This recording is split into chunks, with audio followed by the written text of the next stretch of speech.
Welcome to the channel, everyone. I'm Zachary with Sell This Flipping Cars. Did your battery light turn on in your 2017 Ford Explorer or equivalent year to that? Well, I have the 3.5 liter EcoBoost engine in mine, and the alternator just bit the dust. If your HVAC system, radio, power windows, power mirrors have just shut off randomly, your alternator could be on its way out. So you found the right video. Make sure you smash that subscribe button, hit the like button, and let's jump into this video of how I came to seeing that the alternator is bad and replacing the alternator on the 3.5 liter EcoBoost engine that can be found in the 2017 Ford Explorer. Let's jump into it, everyone.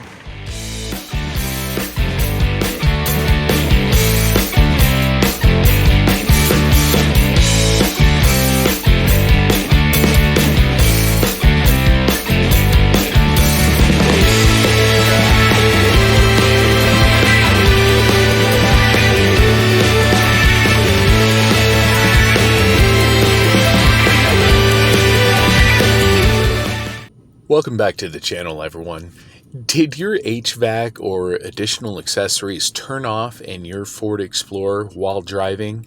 If so, you need to find a safe place to pull over for one, and two, your alternator has failed and you need to replace it. In this video, we will be replacing the alternator in the 3.5 liter EcoBoost engine. All right, here we are. We got the vehicle jacked up. We're gonna go ahead and remove the tire and remove the plastic inner wheel well so we can see everything in the side of the engine. Let's go ahead and knock that out and see what we got. Now we have the wheel well out, the wheel is off, and we can see the serpentine belt, the AC compressor, the tensioner pulley, and right up there is our alternator.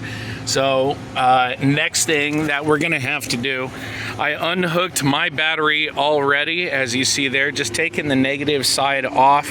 You see from the top on the alternator, we'll be able to access the connectors, the ground from right up here, but accessing it, okay, by taking off the tire and the inner wheel well to get the serpentine belt off, we're actually just saving ourselves a lot of heartache to get that belt off and get it reinstalled at the end.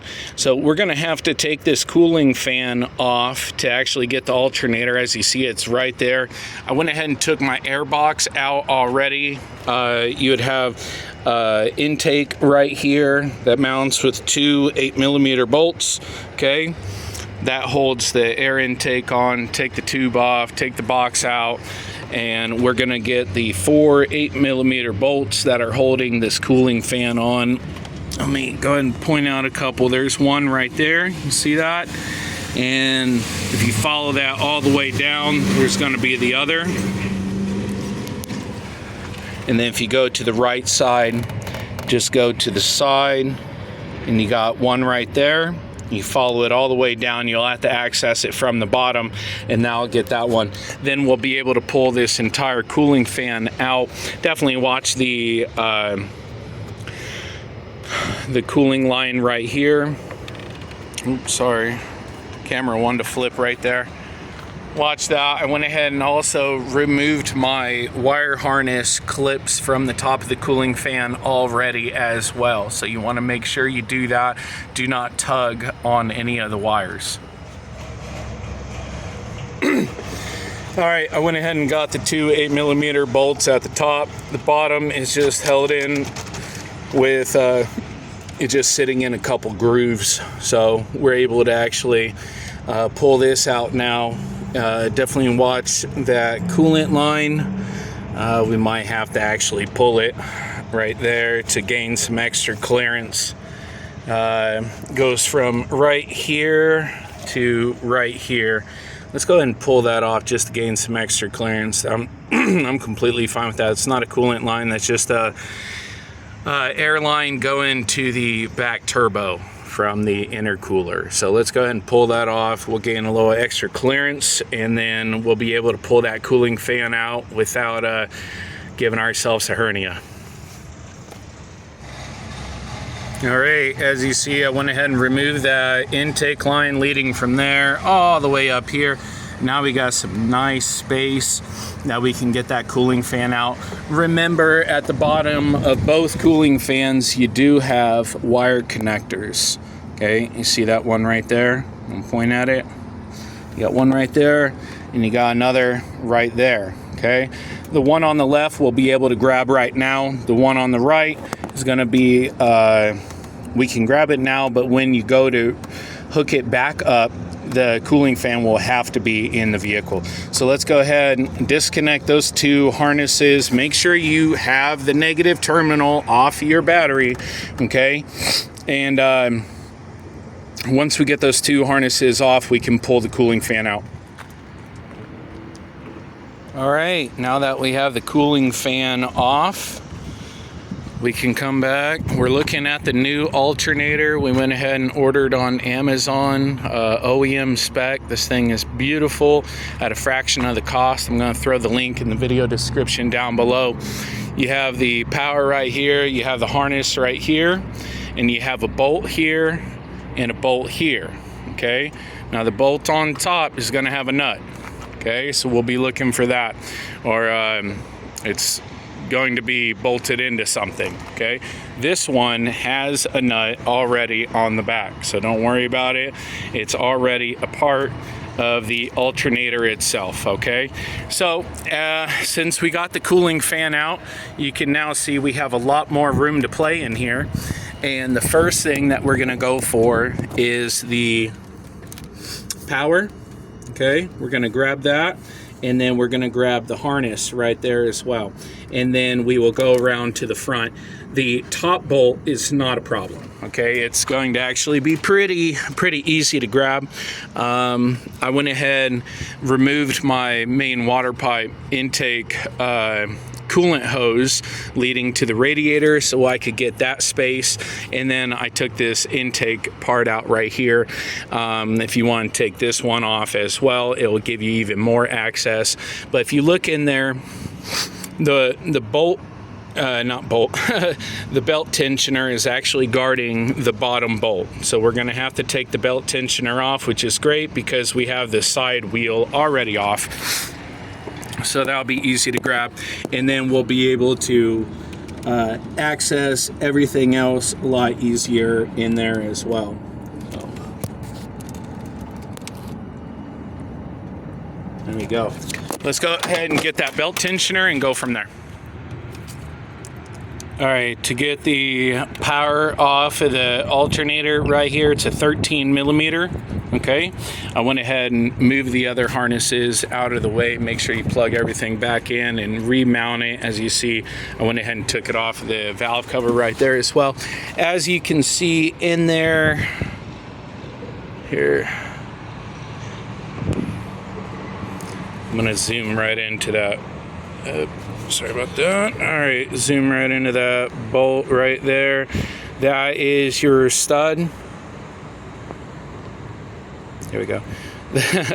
The stud for the alternator on top there, you see that? That is a 15 millimeter. It's hard to actually get the nut in frame, but on that stud right there, I'm gonna point at it, boom, right there. Okay, there's a 15 millimeter nut on there. You also have the three, let me see if I can, there we go. All right, 1, 2, and 3 of the belt tensioner. Okay, you got to get that off because there is that bolt right there. I got the shakiest hand in the world, guys. Right there. All right, we're gonna go ahead and grab that as well, and that will take the alternator off. So let's go ahead and get that 15 millimeter bolt, the 13 millimeter security bolt, and then we'll grab the 3 8 millimeter bolts for the belt tensioner to grab that last bolt, and we are in like Flynn. Keep it up, guys, we're almost there. All right, to access the top 2 belt tensioner bolts, I went ahead and removed the coolant reservoir so I could actually reach right in there nice and easy. It's right there. You see, I got to get the last one right there, and I was just tired of cutting my hand up, so I went ahead and took that reservoir off, and I gotta refill the coolant anyway, so might as well save myself a little bit of pain and heartache. Let's go ahead and get that last top belt tensioner bolt right there, and then we will get that last bolt for the alternator. Alright guys, as you can see, taking off that tire and the wheel well has paid off. That 15 millimeter is very difficult to reach from the top, but you can reach it very easily from the wheel well. So 15 millimeter, go ahead and pull that last bolt off, and then we will go back up top to remove the alternator.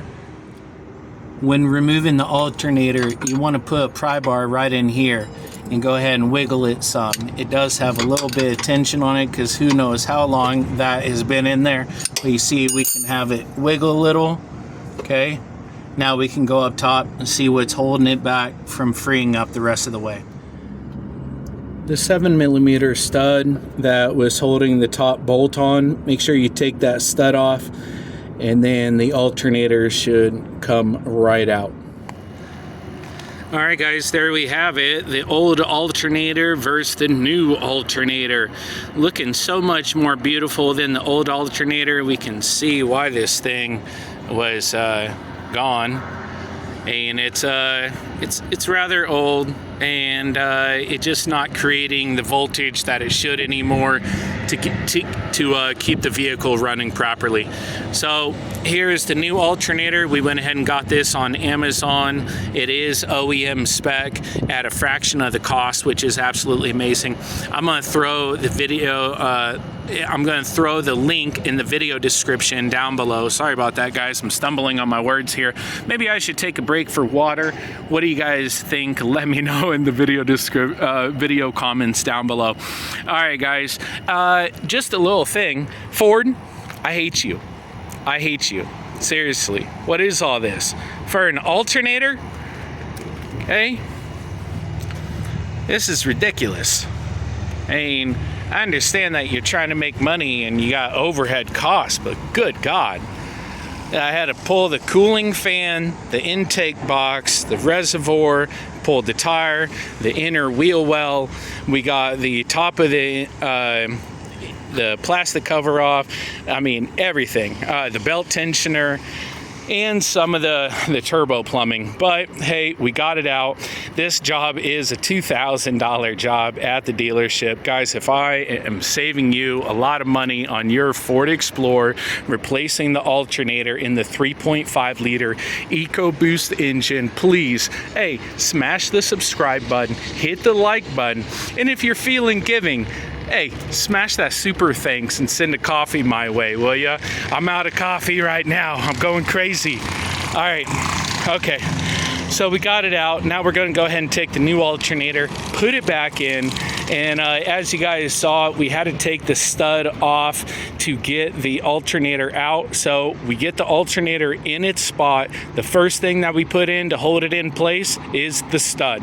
So let's go ahead and knock that out so we can get all this thrown back together and get out of this parking lot. All right, the new alternator is in. It's reconnected. The bolts are reconnected. Now we need to reinstall the belt tensioner, get that reinstalled, and then go up top and start reinstalling everything else up there. All right, now that we have the belt tensioner back in, we can go back up top and reinstall the cooling fan. So we can go ahead and get that back in. All right, there we go. The alternator is in. It is replaced. You are back up and going. As soon as I powered the vehicle on with the new alternator, the mirrors came out, the radio came on, the climate control came back on. We are back in business, and we didn't have to spend $2,000 for an auto shop to get this done. You did it yourself. Great job, everyone. Pat yourselves on the back. Make sure you smash that subscribe button. Save even more money with us this year. Hit the like button so YouTube and myself both know that I did a good job on this video and you guys found benefit in the video. Also, hey, if you're feeling a little giving and you want to get a guy a cup of coffee, smash that super thanks at the bottom of the video, and hey, send a cup of coffee my way for getting you back up and going. It's a lot less than $2,000 that a shop would have charged, but you got your Explorer, your 3.5 liter EcoBoost engine back on the road without breaking the bank, and now we can go out there, make some more money. Thanks everyone for watching. Make sure you smash that subscribe button, and I will see you guys in the next one. All right guys, so what do you think? The alternator is now replaced, your vehicle is now fired up again, and all the accessories are back turned on, the vehicle is running like it should, and you just saved yourself over $1,000 doing the work yourself and using our how-to guide right here on the channel. So make sure you smash the subscribe button, hit the like button, and if you're feeling giving today, hey, hit the super thanks, send your boy a coffee or something, because these repairs and editing take a bit of time, but I love helping you guys out. So hey, at least smash the subscribe button, help us get to 50,000 subscribers this year, everyone. Thank you everyone for watching, and until next time, keep on wrenching everyone. I'll see you in the next one.